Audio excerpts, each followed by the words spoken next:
3. The Strange Face. We left our cabin and found a man at the companion obstructing our way. He was standing on the ladder with his back to us, peering over the combing of the hatchway. He was, I could see, a misshapen man, short, broad and clumsy, with a crooked back, a hairy neck, and a head sunk between his shoulders. He was dressed in dark blue serge and had a particularly thick, coarse black hair.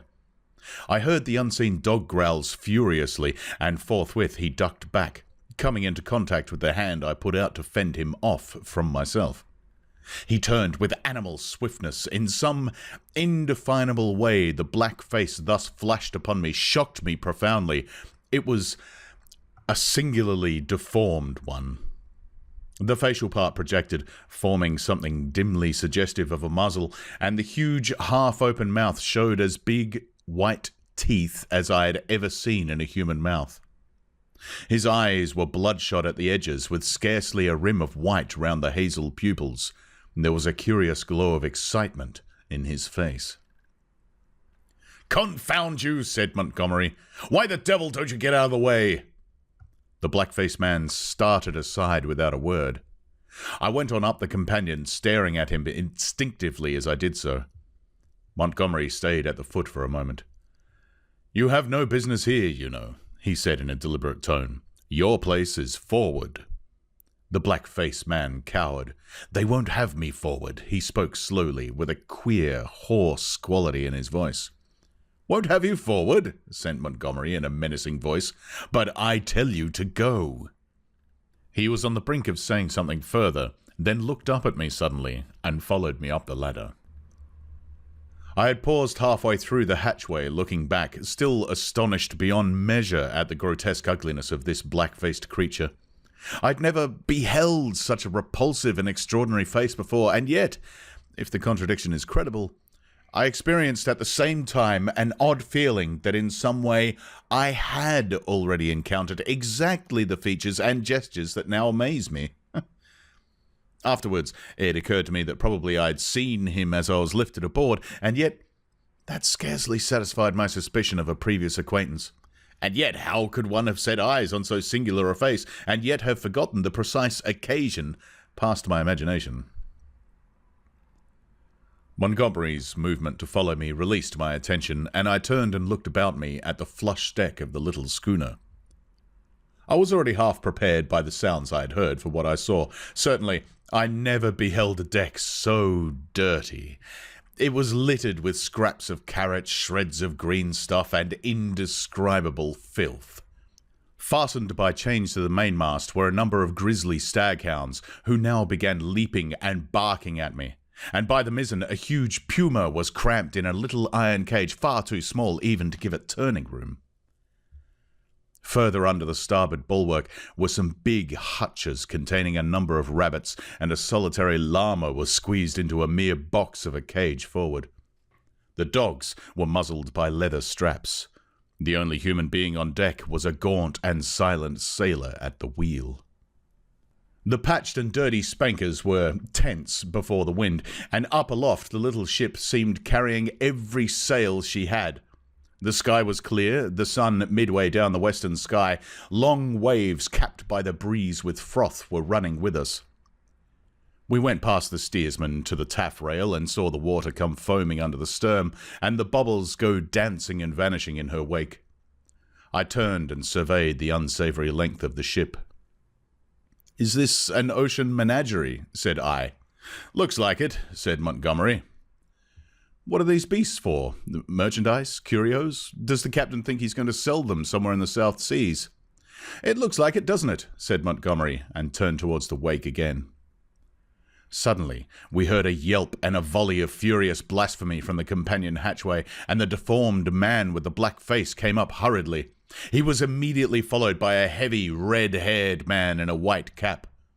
At the sight of the former, the staghounds, who had all tired of barking at me by this time, became furiously excited, howling and leaping against their chains. The black hesitated before them, and this gave the red-haired man time to come up with him and deliver a tremendous blow between the shoulder blades. The poor devil went down like a felled ox and rolled in the dirt amongst the furiously excited dogs. It was lucky for him that they were muzzled.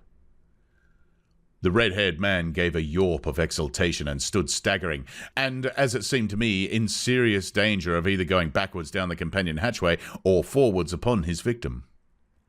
So soon as the second man appeared, Montgomery had started forward. "Steady on there!" he cried in a tone of remonstrance. A couple of sailors appeared on the forecastle. The black-faced man, howling in a singular voice, rolled about under the feet of the dogs. No one attempted to help him. The brutes did their best to worry him, butting their muzzles at him. There was a quick dance of their lithe, grey-figured bodies over the clumsy, prostrate figure. The sailors forward shouted as though it was an admirable sport. Montgomery gave an angry exclamation and went sliding down the deck, and I followed him. The black-faced man scrambled up and staggered forward, going and leaning over the bulwark by the main shrouds, where he remained, panting and glaring over his shoulder at the dogs. The red-haired man laughed a satisfied laugh. "Look here, Captain," said Montgomery, with his lisp a little accentuated, gripping the elbows of the red-haired man. "This won't do." I stood behind Montgomery. The captain came half round and regarded him with the dull and solemn eyes of a drunken man. "What won't do?" he said, and added after looking sleepily into Montgomery's face for a minute, "Blasted sawbones." With a sudden movement, he shook his arms free, and after 2 ineffectual attempts, stuck his freckled fists into his side pockets. "That man's a passenger," said Montgomery. "I'd advise you to keep your hands off him." "Go to hell," said the captain loudly. He suddenly turned and staggered towards the side. "Do what I like on my own ship," he said. I think Montgomery might have left him then, seeing the brute was drunk, but he only turned a shade paler and followed the captain to the bulwarks. "Now look you here, Captain," he said. "That man of mine is not to be ill-treated. He has been hazed ever since he came aboard." For a minute, alcoholic fumes kept the captain speechless. "Blasted sawbones," was all he considered necessary. I could see that Montgomery had one of those slow, pertinacious tempers that will warm day after day to a white heat and never again cool to forgiveness, and I saw too that this quarrel had been some time growing. "The man's drunk," said I, perhaps officiously. "You'll do no good." Montgomery gave an ugly twist to his dropping lip. "He's always drunk. Do you think that excuses his assaulting his passengers?" "My ship," began the captain, waving his hand unsteadily towards the cages, "was a clean ship. Look at it now." It was certainly anything but clean.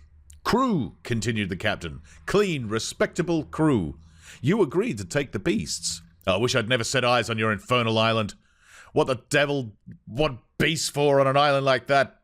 Then that man of yours understood he was a man. He's a lunatic, and he hadn't no business aft. Do you think the whole damn ship belongs to you? Your sailors began to haze the poor devil as soon as he came aboard. That's just what he is. He's a devil, an ugly devil. My men can't stand him. I can't stand him. None of us can stand him, nor you either." Montgomery turned away. "You leave that man alone anyhow," he said, nodding his head as he spoke. But the captain meant to quarrel now. He raised his voice. "If he comes this end of the ship again, I'll cut his insides out, I tell you. Cut out his blasted insides. Who are you to tell me what I'm to do? I tell you I'm the captain of this ship, captain and owner. I'm the law here, I tell you, the law and the prophets. I bargained to take the man and his attendant to and from Arica and bring back some animals. I never bargained to carry a mad devil and a silly sawbones that—" Well, never mind what he called Montgomery. I saw the latter take a step forward and interposed. "He's drunk," said I. The captain began some abuse even fouler than the last. "Shut up," I said, turning on him sharply, for I had seen danger in Montgomery's white face. With that, I brought the downpour on myself. However, I was glad to avert what was uncommonly near a scuffle, even at the price of the captain's drunken ill will. I do not think I have ever heard quite so much vile language coming in a continuous stream from any man's lips before, though I have frequented eccentric company enough. I found some of it hard to endure, though I am a mild-tempered man, but, certainly, when I told the captain to shut up, I had forgotten that I was merely a bit of human flotsam, cut off from my resources, and with my fare unpaid, a mere casual dependent on the bounty, or speculative enterprise, of the ship. He reminded me of that with considerable vigour, but, at any rate, I prevented a fight